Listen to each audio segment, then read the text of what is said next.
I actually wanted to go to Harvard since I was in 9th grade. I was one of those nerdy kids. And I don't know, I just felt like I wanted to be challenged. The pursuit of money was probably one of the big decision points in me deciding to go to business school. The earning ability after going to business school, I felt like I maybe had more options. The original story for going to Harvard was I had a great plan to work for my dad in his business and take over his business in South Africa. So it definitely dawned on me that I might make more money in my life if I went to Harvard, got an MBA from there or another institution like it. I was earning 6 figures straight out of college early in my 20s and saving half of that. And the pursuit of money was a big piece of going to Harvard as well. So I felt like it was an opportunity to double or triple my income and start saving in a serious way. Wealth generation is a major topic for the individuals who go through that program.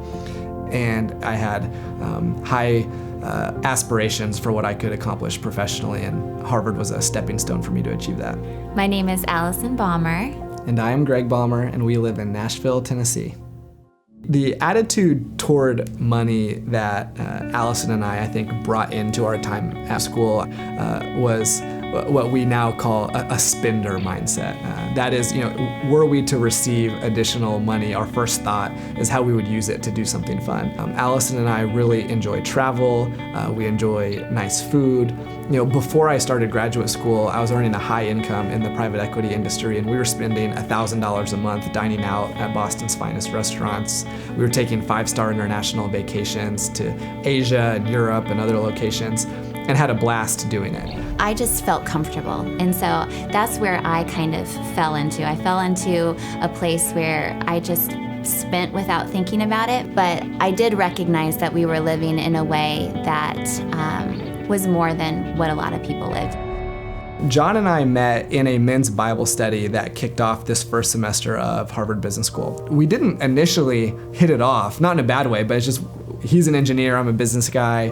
We thought about things pretty differently, but over time we started to become close through this men's Bible study, ultimately culminating in a closer group of men who met every single day for what's called a discussion group. So we were all sitting around in our discussion group, and we were talking about the divinity school and the fact that none of us had a theological education in a formal sense, and we all kind of wanted that. Well, it turns out that one of my best friends at the church we attended in Boston is getting his PhD at Harvard Divinity School. So one day, he calls me out of the blue and says, "Greg, I have the perfect class for you to take, and it's called God and Money." And I thought to myself, well, I love God and I love money. Sounds pretty natural. We took the class, and actually on the first day of God and Money class, the professor asked everybody, can you all pull out your wallet or purse and get a physical piece of money, a dollar bill, and hold it up in the air? And so everybody's doing this, and I look in my wallet, and all I have was $100 bills. And so I held one up kind of sheepishly, and then I look over at Greg on my left, and he has 100 and nothing but hundreds in his wallet as well. So he holds it up, and we're kind of laughing about it, and then we look around the seminary classroom. So it was an ocean of $1 bills and the occasional $5 bill. And that was how we set a bad impression on the first day of class. The final term paper for the course was to write a paper on any subject related to God and money. So John and I decided to write a paper on how we would think about managing wealth were we ever to be blessed with more than we needed one day. I think over the course of that semester, we had identified the fact that both of us probably had a pretty bad theology of money coming into the class, me as a spender and John as a saver. And so we wanted to understand God's true teaching on the subject. We had ended up with this 80-page paper, and we found out later that this paper had gone all over the place, and people were reading it and forwarding it and sending us feedback about it. And there seemed to be a level of excitement that shocked us, frankly. We felt like hearing from others that they were excited about it, maybe there's something here and maybe we should keep going with this. So 2 of us, Walker and I, were friends, and Andrew kind of invited us all to just sit around and have breakfast the one day. And he kind of threw this vision out there of what an accountability group of men could be. People that we'd want to meet with every morning for that whole semester, but then kind of going forward, people we'd want to stay connected with. And so he came up with this idea for what he called a board of directors for life. we started forming what that group might look like while we were still at Harvard. And then when we graduated, we fell into a cadence of monthly conference calls and then annual retreats where we all gather in one city and spend a long weekend having fun for sure, but also doing deep accountability. It's our annual board meeting in many ways. And it's just been a life-changing experience. One area that of accountability that we bring into our group is financial transparency. And it's always been interesting to me that men, I think in particular in accountability, will be totally transparent with each other on subjects like pornography, which is super personal, but then won't even talk about money at all. And so what I would say for me is that being financially transparent has been a tremendous blessing, and it's actually much less awkward than I initially thought it might be. It's very freeing for 6 other guys to know everything about your life, including your finances. Big part of the budget question for my wife and I when we graduated was our student loans. My wife and I sat down and made our budget, how much we want to give away, how much we want to consume personally, how much we want to save. And our group circulated through email Excel files that had our budgets in it. And so just having the open conversations and the challenges were helpful. As we were moving from Boston to Nashville, we were having a conversation about purchasing a car for me. I was the one who would need one to commute to and from work. And to be honest, I was looking at cool cars. Nothing overly extravagant, but looking at cool cars. And Alison said, "Greg, do you really need something like that?" And of course the answer is no. And so it occurred to me then that my grandmother, she had a 2002 Mercury Grand Marquis sitting in her garage that had not been driven for at least 5 years. So we went over there, 4 flat tires, no battery, but we called AAA, put some money into that car to get it going again. It had 46,000 miles on it, and that's what I drive now. And I'll say, in addition to being a good guy on the budget, the car is also a daily reminder that my value is not in my stuff or in how I look in the eyes of others. This level of accountability is uncomfortable because we're sinful people, and creating transparency is exceptionally difficult. Having the tough conversations with people on the phone, especially those that you want to be calling friends, is very challenging some days. I joined a healthcare startup just in Nashville, Tennessee upon graduating, and we were acquired by a much larger healthcare company.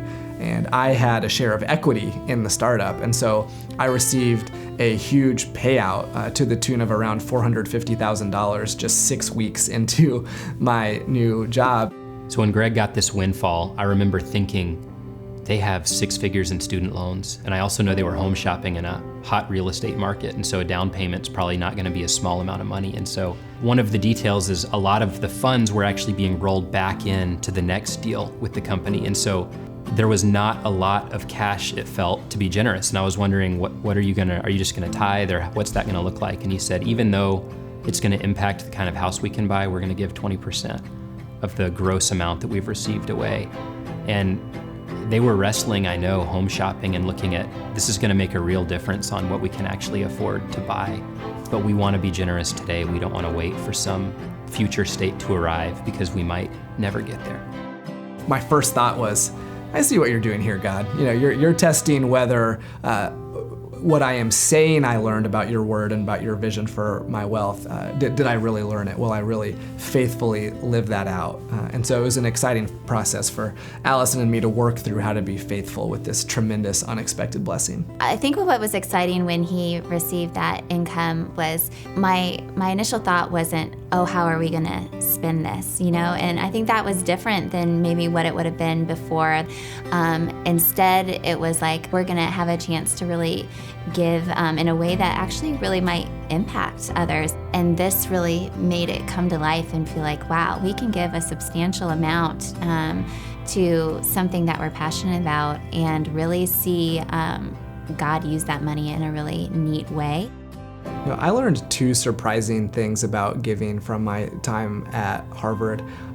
One is, I think I was so fortunate to come away with an appropriate understanding of the role that generosity plays in wealth. Wealth is such a big topic at Harvard, and for me to come out understanding that my objective is not to maximize my own income, but rather is to participate alongside God in the fulfillment of His kingdom through my generosity, that was a tremendous surprise. The second is how important community is in all of this. I feel so fortunate to have developed this board of directors for life with 6 of my best friends, and the fact that we're able to engage in our stewardship alongside one another in community, the way that that has uplifted the way my wife and I think about generosity was also a huge surprise. I think the greatest benefit of the group to my life personally is just having people that have gone through a very similar experience, being able to walk a road with me now as we go into new experiences. That's where this group has really come in, is to have someone kind of 6 months after I've made a public commitment, to have someone call me and say, how are you doing on that public commitment? I remember when we talked about this group and we were putting the ideas together, we said, you never know which one of us are going to go through a major life-changing personal event. And, it happened a year out of school. A major, major life event happened. And without this group, I think that it'd be very dark. So often in our culture, we compare ourselves to others in a negative way. But Scripture says to spur each other on to good deeds. And so that's the life-giving nature of this group, is I actually can see the best in each of these guys and each of these families, and then feel inspired to go after that myself. We ought to be generous not because God needs our money. It's not like he's waiting idly by, waiting for me to be generous. He's going to accomplish his purposes no matter what I do. Rather, generosity is better thought of as such a unique opportunity to stand alongside God and participate in the fulfillment of his kingdom.